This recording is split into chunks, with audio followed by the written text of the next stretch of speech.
avez été nombreux à me demander la recette des crêpes. Je te montre la recette des crêpes tourbillon fourrées au chocolat.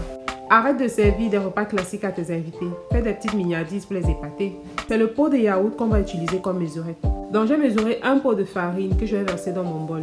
Je précise que la farine est préalablement tamisée. J'ajoute une petite pincée de sel et un œuf entier. On va apprêter notre lait. En temps normal, c'est du lait liquide qu'on utilise. Mais si vous ne trouvez pas le lait liquide, vous pouvez constituer vous-même votre propre lait. Donc je constitue mon lait. Je vais prendre un sachet de lait en poudre que je vais verser dans ma mesurette et je vais diluer avec de l'eau froide. Je rajoute quelques carreaux de sucre, on va dire 8 carreaux par là. Je mélange bien, question de faire fondre le sucre et après je complète l'eau jusqu'au plein. Bon là c'était juste pour éviter que le lait dépasse, c'est pour ça que j'ai fait cette procédure là. Une fois que mon lait est constitué, je verse petit à petit dans mon mélange précédent. Petit à petit parce que je veux éviter que les grumeaux se forment. Donc je verse une partie, je mélange avant de terminer avec le reste. Je mélange encore bien.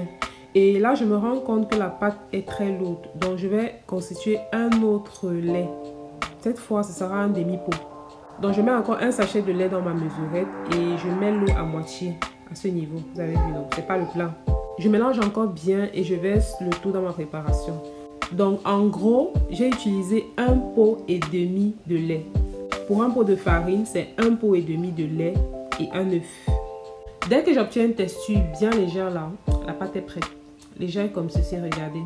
Voilà. Là, ma pâte est prête. Il est important que la pâte soit bien légère parce que si elle est lourde, vous allez vous retrouver avec les pancakes.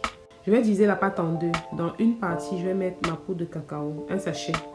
Et je vais bien mélanger. Si je me rends compte qu'il y a les grumeaux, je passe le mélange au tamis. Moi, je me suis rendu compte qu'il y avait les grumeaux, donc j'ai passé au tamis. Et voilà le résultat. Vous voyez? Le mélange est bien homogène maintenant. Donc, je vais verser ça dans le truc-ci. Je ne sais même pas comment on appelle ça. C'est ça que je vais utiliser pour faire mon tourbillon.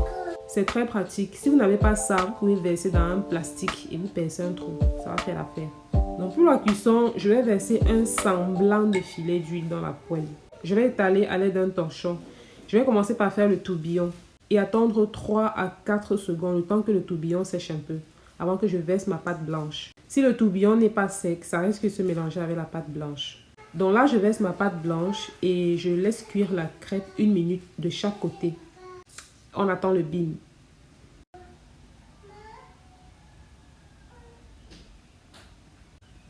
Bim, à moi le goût, à vous les images.